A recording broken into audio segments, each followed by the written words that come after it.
برادران ملت اسلامی، السلام علیکم ورحمۃ اللہ وبرکاتہ۔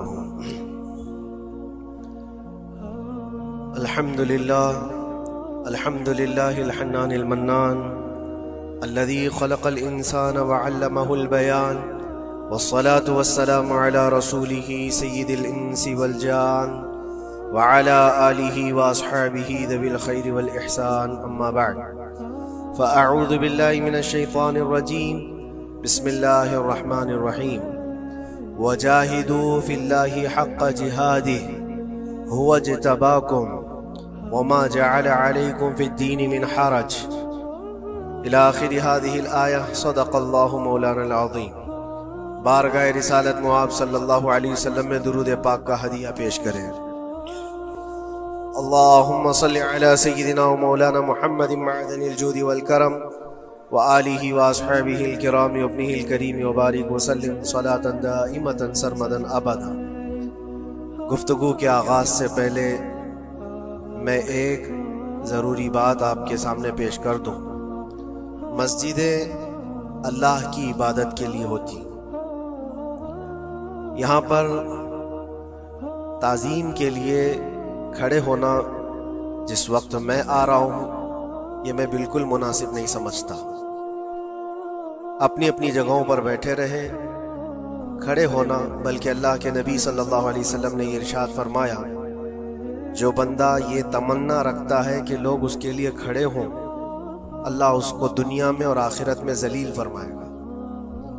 ہمیں یہ ہرگز تمنا نہیں ہونی چاہیے کہ ہمارے لیے لوگ کھڑے ہوں، اور اللہ کی عبادت کے لیے آئے ہیں اور ہمارا سر یہاں پر صرف اللہ کی بارگاہ میں جھکنا ہے۔ اور یہاں پر اللہ اکبر جب کہا جاتا ہے اللہ سب سے بڑا ہے، پھر کسی کی طرف توجہ نہ ہو۔ باہر تعظیم و تکریم، عزت و وقار سب اپنی جگہ پر، یہ اللہ کا گھر ہے اور خالص اللہ کی عبادت۔ بہرحال درود پاک پڑھ لیں۔ اللہم صلی علی سیدنا محمد معدن الجود والکرم وآلہ واصحابہ الکرام وابنہ الکریم وبارک وسلم صلاۃ دائمۃ سرمدا ابدا۔ اللہ تبارک و تعالی نے قرآن پاک میں ارشاد فرمایا کہ اللہ کی طرف بڑھنے کے لیے تم راستہ تلاش کرو اور محنت کرو، اور اللہ نے انسان کو دونوں طاقتیں دی ہیں، خیر کی بھی اور شر کی بھی، اچھائی کی اور برائی کی، دونوں کی طاقتیں اس کے اندر ہیں۔ خیر والا جو مادہ ہے اس کو اچھائیوں کی طرف لے جاتا ہے، اور شر والا مادہ اس کو برائیوں کی طرف لے جاتا ہے۔ جب یہ دونوں چیزیں انسان کے اندر موجود ہیں تو انسان کبھی نیکیوں میں غالب آ جاتا ہے اور کبھی برائیوں میں غالب آ جاتا ہے۔ یہ شروع سے معاملہ چلا آ رہا ہے، اور انہی معاملات کو لے کر انبیاء کرام علیہ السلام بندوں کی ہدایت کے لیے آتے رہے۔ اللہ تبارک و تعالیٰ نے بندوں کو یوں ہی نہیں چھوڑ دیا، بلکہ اپنے پیغمبروں کو بھیجا، اور خیر اور شر کے درمیان تمیز سکھانے کے لیے انبیاء آتے تھے، یہی بتانے کے لیے کہ تم جس راستے پر چل رہے ہو، اگر یہ غلط ہے تو غلط اور صحیح ہے تو صحیح۔ اور آخر نبی ہمارے آقا محمد صلی اللہ تعالی علیہ وسلم کے بعد پھر یہ کام امت کے علماء اولیاء انجام دیتے رہے۔ آج جو ضروری بات میں عرض کرنا چاہتا ہوں وہ یہ ہے کہ اسلام کا جو نظام ہے خیر کو پھیلانے کے لیے ہے اور شر کو دبانے کے لیے۔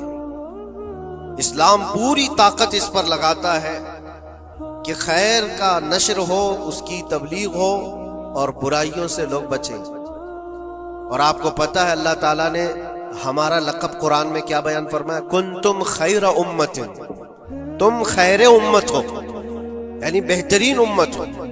اخرجت للناس، لوگوں میں اللہ نے تم کو سب سے بہترین امت بنایا، لیکن وجہ کیا ہے؟ کس وجہ سے تمہیں خیر امت کہا گیا؟ آگے خود اللہ تعالیٰ قرآن میں فرماتا ہے کنتم خیر امت اخرجت للناس تأمرون بالمعروف وتنہون عن المنکر، تم لوگوں کو اچھائی کا حکم دیتے ہو اور برائیوں سے روکتے ہو۔ یہ ہمارا خاصہ ہے، یہ ہماری اسپیشلٹی ہے۔ اچھائیوں کی تعلیم دینا، اس کی ترغیب دینا، اس کی تبلیغ کرنا، اس کو پھیلانا، یہ اسلام کا نظام ہے، اور برائیوں سے روکنا یہ اسلام کا نظام ہے، اور خیر امت ہونے کے سبب آپ کو یہ کام کرنا ہی ہوگا۔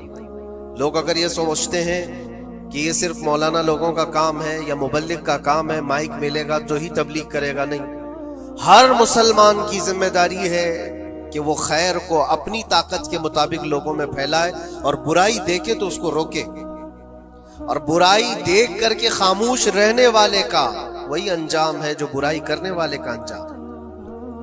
ایک حدیث میں ملتا ہے جبرائیل علیہ السلام ایک بستی پر عذاب نازل کر چکے تھے اللہ کے حکم سے۔ وہ بستی گنہگار تھی بہت، لیکن اس میں ایک نیک بندہ تھا، بہت پرہیزگار تھا، کبھی گناہ نہیں کیا تھا اس نے۔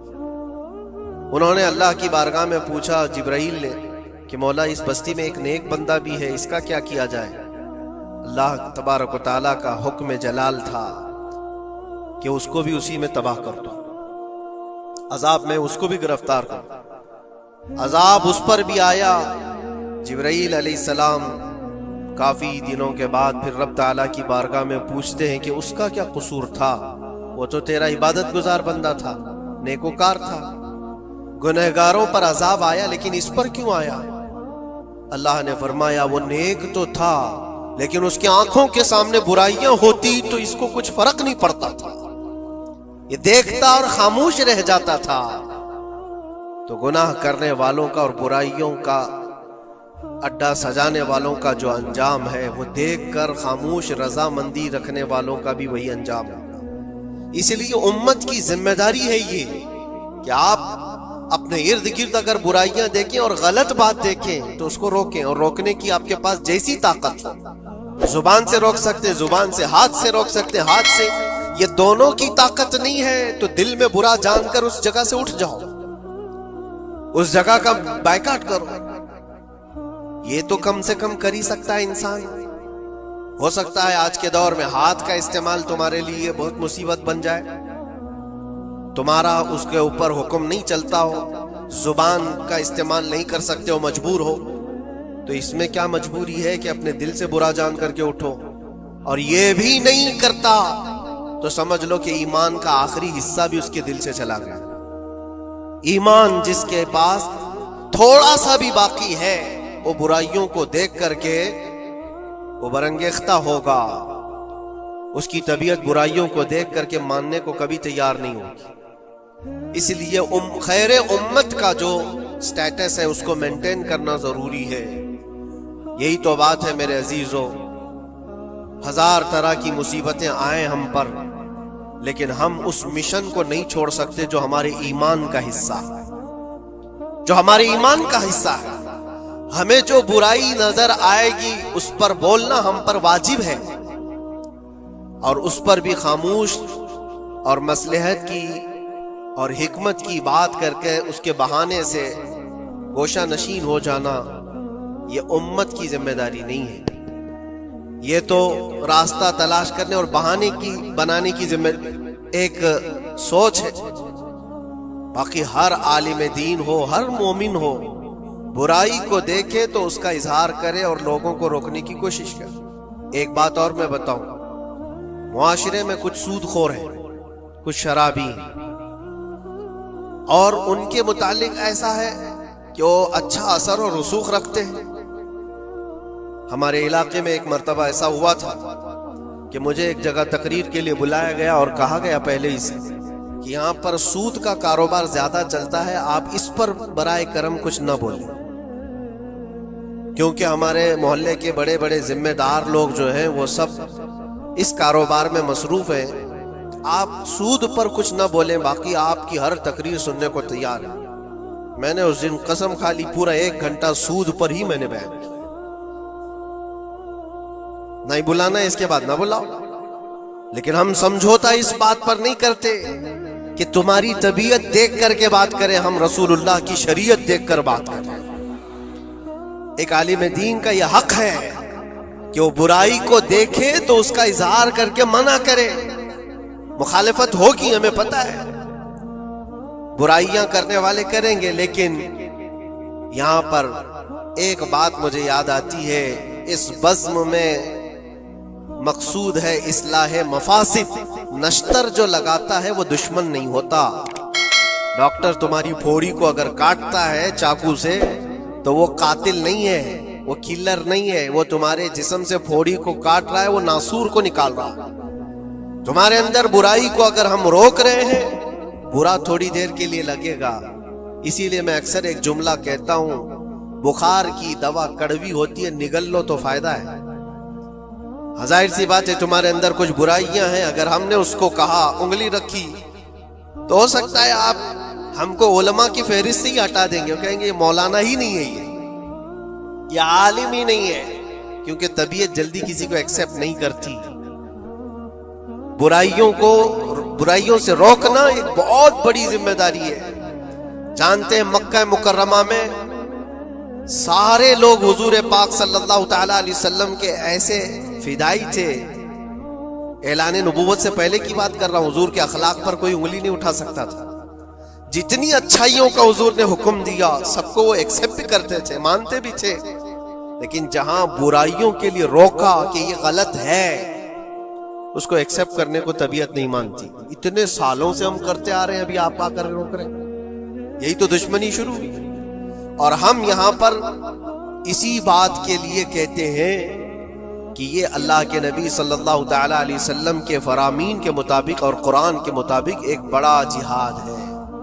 برائیوں سے لوگوں کو بچانا، روکنا اور اپنے نفس کو بچانا، یہی جہاد جس کے متعلق حدیث پاک میں ملتا ہے، رجعنا من الجہاد الاصغر الى الجہاد الاکبر. جو جنگ ہوتی ہے نا آمنے سامنے میدانوں میں، اس کو حضور نے فرمایا یہ چھوٹا جہاد ہے، اور برائیوں سے لڑنا یہ بڑا جہاد ہے. اپنے نفس سے لڑنا جو برائیوں کی طرف ہمیں لے کر کے جاتا ہے، یا برائیوں سے روکنا کسی کو، یہ بڑا جہاد ہے. یہاں پہلوانی دکھانا، ایک دوسرے کو کشتی میں پچھاڑ دینا، یہ تو طاقت کا کھیل ہے. لیکن کسی کو برائیوں سے باز لے کر کے آ جانا، یہ بہت بڑی طاقت کا مظاہرہ کرنا ہوتا ہے، بہت بڑی.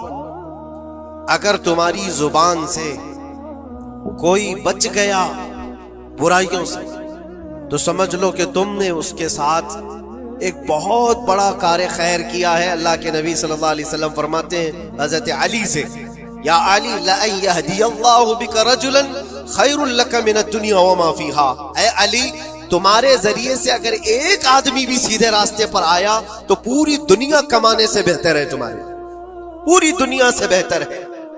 ایک آدمی اگر سیدھے راستے پر آ گیا تو اسلام کا پورا نظام یہ ہے، خیر کی طرف لوگوں کو بلانا اور شر سے لوگوں کو روکنا. اور یہ ذمہ داری اگر قوم بھولتی چلی جائے گی تو یہ قیامت کی نشانیوں میں سے یہ بھی ہے. حضور پاک صلی اللہ تعالی علیہ وسلم نے ارشاد فرمایا، لوگ اچھائیوں کا حکم دینا چھوڑ چکے ہوں گے، برائیوں سے روکنا بند کر چکے ہوں گے، حتیٰ کہ ان کے آنکھوں کے سامنے راستوں پر زنا ایسے ہوگا جیسے گدھے جوڑا کھاتے ہیں. جانور زنا کرتے ہیں، اس طرح سے انسان ان کے آنکھوں کے سامنے کیا کریں گے اور یہ کچھ نہیں کہیں گے. یہ طبیعت آتی جائے گی تو یہ قیامت کی نشانیوں میں سے. آج یہی حالات تو ہے. لوگ یہ کہتے ہیں کہ ان کا مسئلہ ان کے ساتھ، ہم کیا کہیں ان کے لیے. نہیں میرے عزیز، میں جو بات کہہ رہا تھا وہ بیچ میں رک گئی. معاشرے میں کبھی سود خور ہوتے، شرابی ہوتے، بہت سارے ہیں، اور غلط کاموں میں وہ ملوث ہیں. کیا چیز ہے ان کو توبہ کرنے پر، وہ واپس آنے پر مجبور نہیں کر رہی ہے؟ کون سی چیز ہے جو ان کو ان کے گناہ پر بڑھاوا دے رہی ہے؟ کیا چیز ہے؟ کبھی آپ نے سوچا؟ وہ چیز یہی ہے ہم سب کی. معاشرے میں اگر وہ غلط تھا تو ہم نے اس کے ساتھ دوستی ویسی ہی بنائی رکھی جیسے پہلے تھی. اس کو احساس ہونے ہی نہیں دیا کہ تو نے غلط کیا ہے یا غلط کر رہا ہے. اس کا ملنا جلنا اٹھنا بیٹھنا سب اچھے لوگوں کے ساتھ ویسے ہی چل رہا ہے. امام صاحب بھی مل رہے ہیں، اس کو سارا ریسپیکٹ ویسے ہی مل رہا ہے، تو وہ یہی سمجھتا ہے میں جو کچھ کر رہا ہوں اچھا کر رہا ہوں. اور اگر قوم کی تمام ذمہ دار لوگوں نے ایک بات یہ طے کیا کہ تو یہ غلط کاموں میں ہے، ہم آج سے تیرے ساتھ کوئی تعلق نہیں رکھیں گے، کبھی تیرے ساتھ کسی دعوت میں نہ آئیں گے نہ بلائیں گے. اس سے ہوتا کیا ہے؟ لوگوں کو ایسا لگتا ہے کہ ہم بائیکاٹ کا کوئی مشن چلا رہے. نہیں، اس سے اس کو احساس ہوتا ہے کہ میں مجلس میں بیٹھنے کے لائق نہیں ہوں، میں توبہ کر لوں تاکہ بیٹھنے کے لائق بن سکوں، ان برائیوں سے باز آ جاؤں۔ اور تمہارے ملن جلن کی وجہ سے یہ سارے آج لوگ پہلے چھپ کر کے کرتے تھے، آج اوپنلی یہ سارے کام کرنے لگے۔ لوگ جو ہے پہلے ڈرتے تھے کہ قوم میں لوگوں کو پتا چل جائے میرا دھندا کیا ہے تو پتہ نہیں میرے ساتھ لوگ کیسا سلوک کریں گے۔ آج وہ نڈر ہے، شیر ہے، کچھ نہیں ہوتا۔ آج لوگ جس کے پاس پیسہ زیادہ ہے اس کی عزت کرتے ہیں، اس کے ساتھ سانٹ گانٹ ویسی ہوتی ہے، سب اچھے لوگ بھی اس کے یہاں آتے ہیں جاتے ہیں، سب ہوتا ہے۔ عزیزان گرامی وقار، برائیوں سے روکنے کا نظام جو ہمارا ختم ہوتا جا رہا ہے، یہ قیامت کی بڑی نشانیوں میں سے۔ آج آپ کی اور ہماری ذمہ داری اتنی تو ہے کہ ان محفلوں سے اپنے آپ کو دور کر لو جہاں یہ سارے کام ہو رہے ہیں۔ غلط جو بھی ہے اس کو تمہارا دماغ خود ہی پہچانتا ہے غلط کیا ہے۔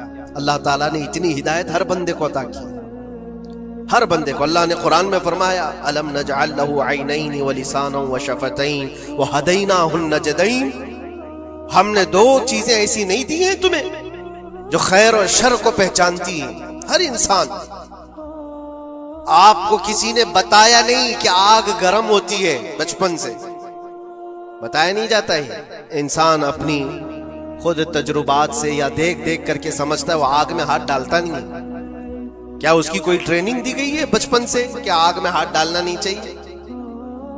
تمہاری طبیعت نے خود ہی فیصلہ کیا ہے کہ یہ جلاتی ہے چیز، یہ گرم ہے، یہ نقصان دہ ہے۔ تو یہ ہدایت اللہ نے ہر بندے کو عطا کی ہے۔ کیا آپ نے اپنے بچوں کو یا آپ کو کسی نے بچپن سے سکھایا ہے کہ جو گندگی ہے، جو غلاظت ہے، پخانا ہو، گوبر ہو، یہ نہیں کھایا جاتا؟ یہ چیزیں سکھائی نہیں جاتی، انسان کی طبیعت میں ہے کہ اس کو ایکسپٹ نہیں کرتی طبیعت، دماغ خود ہی کہتا ہے یہ گندی ہے، یہ بری ہے۔ تو اتنی ہدایت تو اللہ کی طرف سے ہے خیر اور شر کو پہچاننے کی، اور کچھ ایسی باریکیاں ہیں جس کو علماء بیان کرتے ہیں یہ برا ہے اور یہ اچھا ہے۔ عزیزان گرامی وقار، آج امت کی یہ بہت بڑی ذمہ داری ہے جس کو فراموش کیا جا رہا ہے۔ اس ذمہ داری کو ایسا نہیں ہے کہ صرف علماء نبھائیں گے، عوام الناس کو بھی اس ذمہ داری پر آنا چاہیے۔ آواز ہر برائی کے خلاف اٹھاؤ، اور یہاں تک کہ اس پر اگر تمہاری موت بھی آتی ہے تو وہ شہادت کی موت ہے، وہ شہادت کی موت ہے۔ برائیوں سے روکتے ہوئے اگر کوئی قتل ہو گیا یا اگر کوئی دنیا سے انتقال کر گیا تو اس کی موت کو شہادت کی موت قرار دیا گیا۔ یہاں تک کہ ایک حدیث میں یہ بھی ملتا ہے کہ کوئی بندہ حضور پاک صلی اللہ تعالی علیہ وسلم کے بتائے ہوئے تعلیمات کو لوگوں تک پہنچانے کا سفر کر رہا تھا، لوگوں کو اچھائیوں کا حکم دینے کا سفر کر رہا تھا، برائیوں سے روکنے کا سفر کر رہا تھا، اس دوران اس کا انتقال ہو گیا تو حضور فرماتے ہیں اس کا درجہ نبیوں اور شہیدوں کے بیچ میں ہوگا قیامت کے دن، اس کو درمیانی حصے میں رکھا جائے گا نبیوں اور شہیدوں کے بیچ میں، کیونکہ ایک بہت بڑی ذمہ داری اٹھا کر چل رہا ہے، بہت بڑی ذمہ داری۔ اب یہ ضروری نہیں آج مجھے یہ مائک ملا یا کوئی بہت بڑا پلیٹ فارم ملا جو مجھے لوگ سن رہے ہیں، ہماری ذمہ داری بڑی ہے۔ آپ کو آپ کے گھر کے بچے سن رہے ہیں، آپ کسی جگہ پر مینیجر ہیں تو آپ کے ماتحت رہنے والے جو کام کرنے والے ہیں وہ آپ کو سن رہے ہیں۔ کلکم مسئول عن رعیتہ، یہ حدیث پاک میں، تم میں سے ہر کوئی ذمہ دار ہے اپنے ماتحت رہنے والوں کا، تو ان کو روکنا تمہاری ذمہ داری ہے۔ اگر پوری دنیا کو نہیں روک سکتے، پورے محلے کو نہیں روک سکتے، اپنے ماتحت رہنے والوں کو تو روک سکتے ہو، اپنی اولاد کو، اپنے آس پاس والوں کو جو تمہاری بات ایکسپٹ کر سکتے ہیں ان کو تو روکو، ان کو برائیوں سے روکنا یہ تمہاری ذمہ داری ہے۔ معاشرے کا نظام جو آج ڈس بیلنس ہے اس کی ایک بڑی وجہ یہ ہے کہ ہم نے اس ذمہ داری کو چھوڑ دیا ہے۔ ہوتا کیا ہے میں آپ کو بتاؤں، کچھ گھروں سے ہمیں یہ شکایت ملی، بچے ایسے ہو گئے ویسے ہو گئے، ماں کو الٹا کہہ رہے ہیں، باپ کو گالیاں دے رہے ہیں، آج یہ اپنی مرضی کی چلا رہے ہیں، فلاں ہیں وہ ہے۔ کب تمہیں یہ ہوش آ رہا ہے؟ جب وہ 20-25 سال کے ہو گئے۔ 20-25 سال سے تم صرف اور صرف ان کو واچ کرتے رہے، دیکھتے رہے، اور جب بگاڑ آ گئی تب آپ کو خیال آیا کہ یہ بگڑے ہوئے ہیں.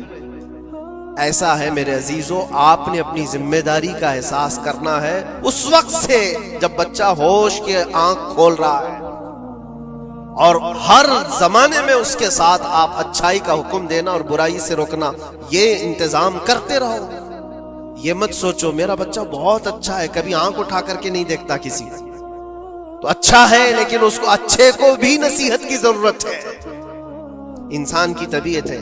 میں آپ کو بتاؤں، اس کائنات میں سب سے اچھے لوگ کون تھے؟ سب سے اچھے وہ رسول اللہ کے صحابہ. ان سے اچھے کوئی ہے؟ اور یہ ملتا ہے، بزرگوں نے فرمایا قیامت تک جو سب سے اچھے پیدا ہونے والے تھے، اللہ نے ان کو چن کر کے رسول اللہ کا صحابی بنایا. سب سے اچھے لوگ تھے وہ، سب سے اچھے. لیکن ان سب سے اچھے لوگوں کو بھی رسول پاک صلی اللہ علیہ وسلم 8 دن سے زیادہ گیپ نہیں دیتے تھے، ان کو نصیحت کرتے رہتے تھے. جو دنیا کے سب سے اچھے لوگ ہیں ان کو نصیحت کی ضرورت ہے، تو اس بگڑے ہوئے دور میں ہم سب کو کتنی ضرورت ہے. وہ صرف آپ کو نہیں، مجھے بھی ضرورت ہے. ہم بھی ڈھونڈنے کے لیے نکلتے ہیں کسی مشائخ کے پاس، بیٹھے وہاں پر ان کی نصیحتیں ہمارے دل پر اثر کریں. عزیزان گرامی وقار، اس ذمہ داری سے آپ کبھی اپنے آپ کو سبکدوش مت کرنا. 8 دن کے لیے بھی نہیں. اپنے ماتحت جو ہے کوئی نہ کوئی چیزیں ان کو اچھائیوں کا حکم دیتے رہے. اس کا اثر یہ ہوگا کہ اللہ کی بارگاہ میں کل آپ کی پکڑ نہیں ہوگی، آپ نے اپنی ذمہ داری پوری کی. ورنہ قیامت کے دن یہ تمہارے نیچے رہنے والے خود تمہارے خلاف مقدمہ کریں گے. یہاں تک کہ ایک روایت میں یہ بھی ملتا ہے کہ ایک بندہ اللہ کی بارگاہ میں یہ مقدمہ کر دیا تھا کہ میرا پڑوسی جو آج جنت جا رہا ہے، اے اللہ اس کو تو جنت بھیج رہا ہے، میرے پڑوس میں رہتا تھا، اس کی نمازیں پوری ہیں. فرشتوں کے ذریعے سے کہا جاتا ہاں اس کی نمازیں پوری ہیں، حساب میں مکمل ہے. تو یہ مقدمہ اس بات پر کرتا ہے کہ اللہ اس کو روک دے، اتنی دن وہ نماز پڑھتا تھا، ایک دن مجھے بلاتا نہیں تھا. خود اپنی نمازیں تو پوری کر لیا لیکن مجھے ایک دن نہیں بلایا. میں آج جہنم میں جا رہا ہوں. تو اسے روک کر کے پوچھا جائے گا کیا تیری یہ ذمہ داری نہیں تھی کہ تیرا پڑوسی تھا، تیری عزت کرتا تھا، تیرے ماتحت تھا، تو ایک دن بھی تو نے خیر کی طرف اس کو نہیں بلایا؟ یہ ذمہ داری آپ سوچو، ہم سب کی یہ ذمہ داری ہے اپنے ماتحت رہنے والوں کے لیے. اللہ تبارک و تعالی ہمارے اس نظام کو جو صحابہ اکرام رضوان اللہ تعالی علیہم اجمعین نے قائم فرمایا تھا، حضور پاک کی تعلیمات سے واپس پھر سے وہ زندہ ہو جائے. عزیزان